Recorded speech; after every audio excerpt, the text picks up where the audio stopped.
அனைவருக்கும் வணக்கம். சற்று முன்பு வெளியான முக்கிய அறிவிப்பு. குடும்ப அட்டைதாரர்கள் பயன்பெறும் வகையில் ரேஷன் அட்டை வைத்திருக்கும் அனைவரும் கவனத்தில் கொள்ளக்கூடிய மிக மிக முக்கியமான மகிழ்ச்சியான அறிவிப்பை தமிழக அரசு வெளியிட்டுள்ளது. இதை பற்றி விரிவாக தெரிஞ்சுக்கணும்னா இந்த வீடியோவை கடைசி வரைக்கும் ஸ்கிப் பண்ணாமல் முழுமையாக பாருங்கள். இந்த வீடியோக்குள்ளே போகிறதுக்கு முன்னாடி இந்த வீடியோக்கு ஒரு லைக் பட்டனை ப்ரெஸ் பண்ணிடுங்க. நீங்கள் இது வரைக்கும் என்னோட சேனலை சப்ஸ்கிரைப் பண்ணாமல் இருந்தீங்கன்னா மறக்காமல் சப்ஸ்கிரைப் பண்ணிக்கோங்க. கூடவே அந்த பெல் சிம்லையும் மறக்காமல் கிளிக் பண்ணிக்கோங்க. சரி, வாங்க இப்போ வீடியோக்குள்ளே போகலாம். மகளிர் உரிமை தொகை வழங்குவதற்கு முன்பு அனைத்து ரேஷன் கார்டுகளும் ஆதாருடன் இணைக்கப்பட்டது.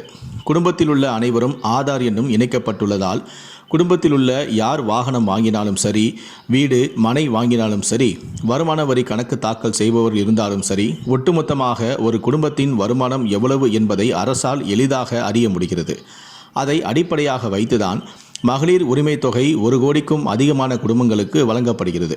இதனிடையே ரேஷன் கார்டு வைத்துள்ளவர்களுக்கு மட்டுமே மகளிர் உரிமை தொகை வழங்கப்படுவதால் புதிய கார்டுக்கு விண்ணப்பிப்பவர்களின் எண்ணிக்கை கடந்த ஆண்டு அதிகமானது.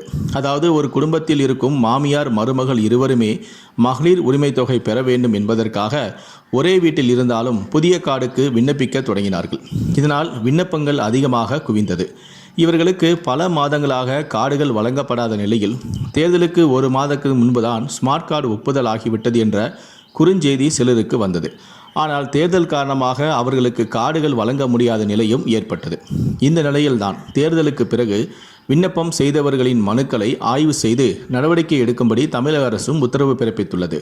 இதனால் தேர்தல் நடைமுறைகள் வரும் ஜூன் மாதம் 5ஆம் தேதி விலக்கிக் கொள்ளப்பட்ட பின்பு அனைத்து மாவட்டங்களிலும் புதிய ஸ்மார்ட் கார்டுகள் வழங்கப்பட உள்ளது. இதன் காரணமாக விண்ணப்பித்துள்ள 2,47,000 பேருக்கு புதிய ரேஷன் கார்டு கிடைக்கும் என்ற தகவல் வெளியாகியுள்ளது. அதேபோல ஜூன் மாதம் முதல் ஸ்மார்ட் கார்டு தொலைந்தவர்கள் மற்றும் திருத்தம் செய்தவர்களுக்கும் புதிய ஸ்மார்ட் கார்டு தங்கு தடையின்றி வழங்கப்படும் எனவும் அதிகாரிகள் தெரிவித்துள்ளனர்.